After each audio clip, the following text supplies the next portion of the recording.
It's time for Friday night football action. You're watching the End Zone, presented by the Dozier Law Firm. Here's your host, Bill Shanks. And hello, everybody, and welcome to the End Zone, brought to you by the Dozier Law Firm. I'm Bill Shanks from the Telegraph and Fox Sports 1670 AM in Macon. Tonight, we've got region games starting in 2 Quad A, and our game of the week will be in Perry, where the Panthers hosted Mary Persons tonight. But we started the GISA. Mountain of Sales is really in need of a win as it hosted John Millage tonight at Mike Garvin Stadium. The Cavaliers had lost their first 3 games of the season, and offense, or lack of it, had really been the problem. Mount DeSales had scored only 39 points in the first 3 games. Meanwhile, JT Wall's Trojans had rebounded nicely after losing their first game of the season to Brentwood. John Millage had won 3 in a row coming into tonight's game. Here we go to West Macon for the Cavs and the Trojans. John Millage now on the field, taking the field, and they would get it first, getting it near midfield to hand off to Tommy Pittman. But a good defense there by Dylan Moore. Then on the next play, Trojans put the ball on the ground. A fumble. Dylan Moore is there to recover. He's all over the highlights, and the Cavs would take over. Still in the Trojans' 26-yard line now. A few plays later, Leatherwood gets it to Jones. Look at that nice catch right there. Nice play for about 10 yards and a first down, but the Cavs would go for a field goal after not being able to punch it in. Ryan Murphy's kick got blocked by the Trojans, and we still have no score. Here comes the J.T. Hanna Promotions Hit of the Week. Colby McCollman hands off to Chris Williams, and he's going to be right there. Rock them ribs all over the highlight package. That's Dylan Moore. Now, the punt. Mount DeSales had to punt it away. John Millage is going to get it and touch it, but they're not supposed to do that unless they fall on it. Cavs get it back inside their 10-yard line right there for Mount DeSales. Good turnover there for Mount DeSales, but the Cavs knocking on the door. Guess what they do? Fumble it. Trojans get a huge turnover, and at the end of the first quarter, there was no score. You got to score over there. Of course, after we left, they scored. John Millage wins at 31-6, the final score. Trojans now 4-1. They are off next week. The Cavs fall to 0-4 and will go to Valdosta next week to play Valwood. Now to FPD as the Vikings hosted Pace Academy tonight. Let's go to the action. Look at there. There's a moonshot. How about that? That's photography. Now, when we got there, it was 14-6. Vikings were actually leading, and the Knights trying to get close before the half. Here's the pass to the left side to Trevor Cephalou for a gain of about 11 to the FPD 20. Now from the shotgun, the quarterback, Kevin Johnson, for Pace Academy, is going to get it, throw it, Denzel Franklin. Nice gain here to the Vikings' 8-yard line as the Vikings pulling down. Now, 4th and 2 on the Vikings 4. Less than a minute left in the half. Malik Staples gets it and scores for Pace Academy. They would go for 2 points, and watch this. This is kind of big right here. Johnson gets it, shotgun, and he's going to throw it. And right at the end zone, Staples fumbles it, and the conversion was no good. That kept the score at 14-12 FPD, and that was it at intermission. And who knows what will happen if they'd have tied the game right there, because look what happens. FPD wins this one. 28-18 is the final. It's a big win. First win of the year for Greg Moore's team. They will have a tough one next week, though, at Lincoln County. Now to Warner Robins. The Demons hosted Douglas County tonight at McConnell Talbert Stadium. In the first quarter, they go to work with the ball on the Tigers' 39-yard line. Caden Johnston throws it to Jeff Jones, who runs for about a gain of 4. Then shotgun Johnston hands off to Jaquan Burns, bursts up the middle for a long gain before being brought down near the Tigers' 5-yard line for a gain of 30 yards. Next play now, Johnson hands off Jacob Jamerson, runs through the middle for 6 points in the touchdown for Warner Robins. After the extra point, it was 7-0. Late in the first quarter, Douglas County plays solid defense here as the Demons get only about a yard or 2. Then Johnson there on the next play, he gets more than that with a scramble, and he's going to find Danny Height for the touchdown. Look at that run right there on the left side. Nice play after the PAT. It was 14-0. Warner Robins on top. Second quarter now. Warner Robins knocking on the door again. Handoff coming up to Jaquez Tucker, who gets to the 13-yard line. And the Demons would have to settle for a field goal. Matt Mundy gets it in there. 3 points to the Demons. They led 17-0. More running action for Warner Robins, though. Jamerson gets up the middle for about a 9-yard gain, close to a first down. Now Johnson, he's going to keep it for about a 15-yard gain. Nice run to the left side by the quarterback right there into Douglas County, down there to the 7-yard line. Then handoff coming to Danny Height, who gets it left side, runs it in for the score. This is all Warner Robins. Sorry, Douglas County alums in the studio. 34-14 the final. The Demons are now 3-0. They will start Region 2 5A play next week when they play at Evans. Up next, Peach County tries to avoid a 3-game losing streak, and action from Region 2 in Quad A. More of the End Zone, brought to you by the Dozier Law Firm, right after this. Welcome back to the End Zone. The Drive of the Week is brought to you by 5 Star Automotive. You have to go back to 2005 to find a season where the Peach County Trojans lost 3 games in a row during the regular season. That was to start that season under then head coach Rance Gillespie.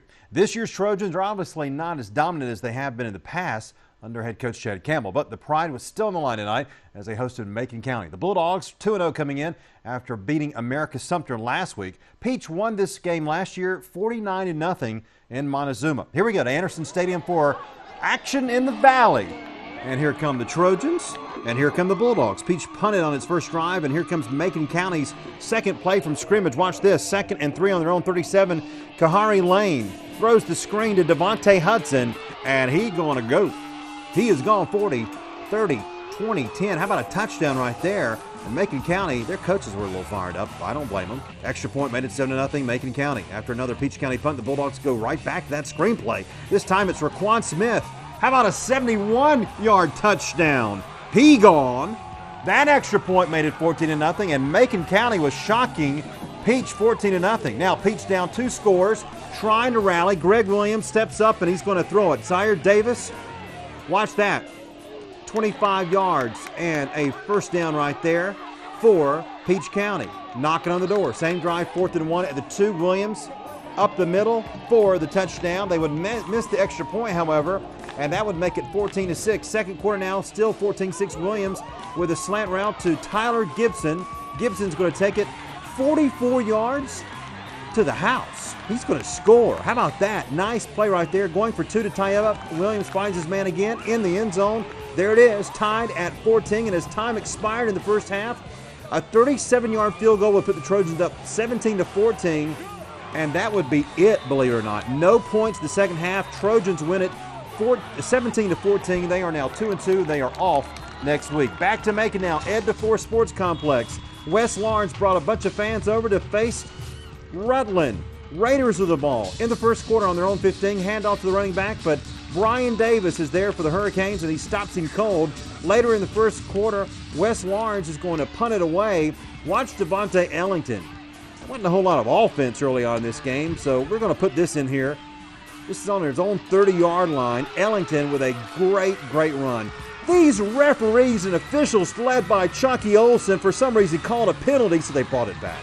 Come on, you guys. Let the guys play. Come on. Called back for a penalty. But here's our 5-star drive of the week right here. Rutland at midfield. Handoff, Montez Cheney. He takes off for about a 13-yard gain and a first down. Now watch this play. A little razzle-dazzle. Tamori Northcutt hands off to Cheney, who gets it to Shakenneth Williams. The star, committed to Georgia. Goes to the left side, just misses getting in the end zone for the touchdown. But Northcutt doesn't waste time. Handoff coming to Cheney. He is going to score from 2 yards out. That was our 5-star drive of the week right there. In Rutland had a 7-0 lead at the end of the first quarter. They would go on to win this ball game 26-15. Rutland is now 4-0. How about that? George Collins has his team playing very well early on. Now to Milledgeville. Baldwin hosted Barney Hester and the Howard Huskies. Here come the Braves on the field trying to get a win. First quarter, Baldwin the ball. Tajay Chambers makes a pass to Contavious Thomas, and he is going to go for a long touchdown. How about 80 yards for the score right there? PAT would make it 7-0. Baldwin. Howard now on the ball. Torrey Bundridge fakes a handoff to Stinson, then runs the ball through the middle for about a 30-yard gain before being pushed out of bounds. Nice run there by the quarterback. Then Bundridge again fakes the handoff. How about 25 yards? How about left side? How about a touchdown right there? Nice run. And the Huskies are on the board with the score, and that made it 7-7 after the PAT. Baldwin out of the ball. Tajay Chambers passes. Contavious Thomas gets it. How about a 30-yard gain right there before Houston is going to bring him down at the Howard 41-yard line. Then Chambers again fakes the handoff. Puts the ball right side, meets number 12 head on, but gets a great run right there. Finally, they get him down. Second quarter now, Baldwin still with the ball. Thomas gets it. He's going to run up the middle for the touchdown. Nice running play there. And it's 14-7, Braves on top. Now Baldwin the ball again. Chambers, 20-yard pass. Darrell Simmons, he is going to go about 10 more yards before being pushed out of bounds. Then Chambers again, back, looking, passing, going for about a 20-yard pass. Brandon Goodman, how about a touchdown? He's going to run it in there. 2-point conversion failed. That made it 20-7. Braves win it 41-7. Big win there for Baldwin. They host Perry, or rather at Perry next week, while Howard, now 2-2, they will host Mary Persons. Our game of the week, Mary Persons and Perry, right after this. Welcome back to the End Zone. The hit of the week is brought to you by JT Hanna Promotions.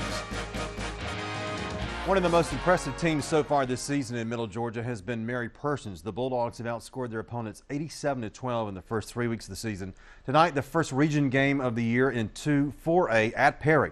The Panthers have been off to a rough start under new head coach Eric Soliday with 3 straight losses, including last week's home opener against Hawkinsville. Last year, Mary Persons won this game 14-7 in Forsyth, so could the Panthers get some revenge at home? Here we go. Here is our 41 First Alert Weather App game of the week. Mary Persons at Perry. Here come the two teams on the field. Always a great crowd on hand at Perry. And the Perry Panthers go to work. Dylan Greiger, the quarterback. Nice run up the middle for a first down right there. Then he's going to hand off. Let his running back do a little work. KJ Smith gets it. Nice run left side into Mary Persons territory for a gain of about 18 yards for the Panthers. Greiger then back to pass, and he's going long. But look at this defense. Mary Persons picks it off. Kadarius Jackson gets the interception, and that stops the Panthers' drive, so the Bulldogs go to work. But they had trouble running the ball on Perry early on, at least.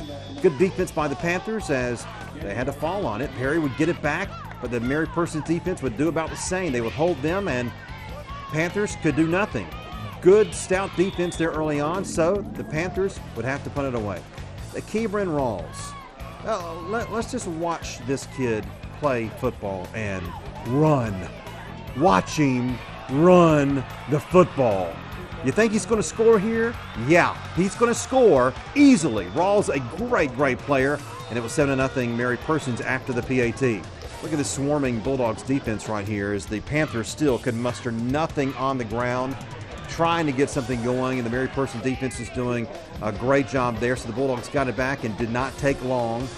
Trey Coryell hands off to Raquan Hudgens for the 3-yard touchdown. That made it 14-0. Bulldogs got it back. Coryell goes long. Rontravius Napier. Nice catch for the touchdown. That made it look easy. 21-0 in the half. Bulldogs hold on to win it 21-6. Mary Persons is at Howard next week, while Perry will be now 0-4, and they will host Baldwin. The scoreboard is coming up right after this. Don't you dare forget to join me every weekday afternoon from 3 until 6 for the Bill Shanks Show on Fox Sports 1670 AM in Macon and online at foxsports1670.com. Plus the morning show, Chucky Olson and Daniel Shirley every weekday morning from 7 until 9. And tomorrow at 5, the Saturday scoreboard with Bobby Pope.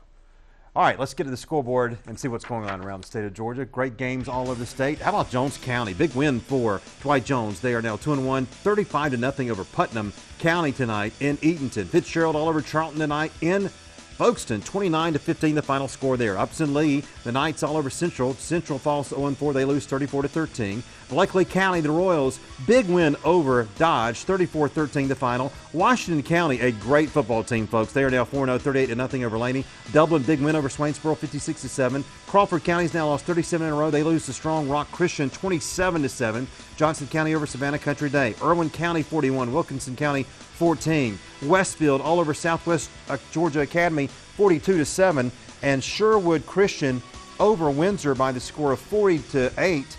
And I tell you, Tattnall beat Deerfield Windsor 12-0. How about that for Clinton Morgan beating Deerfield Windsor 12-0 tonight down in Albany. Great action tonight. Thanks for being with us. That's our show. We're back next week for more high school football highlights. For all of us at 41 NBC, I'm Bill Shanks. Good night.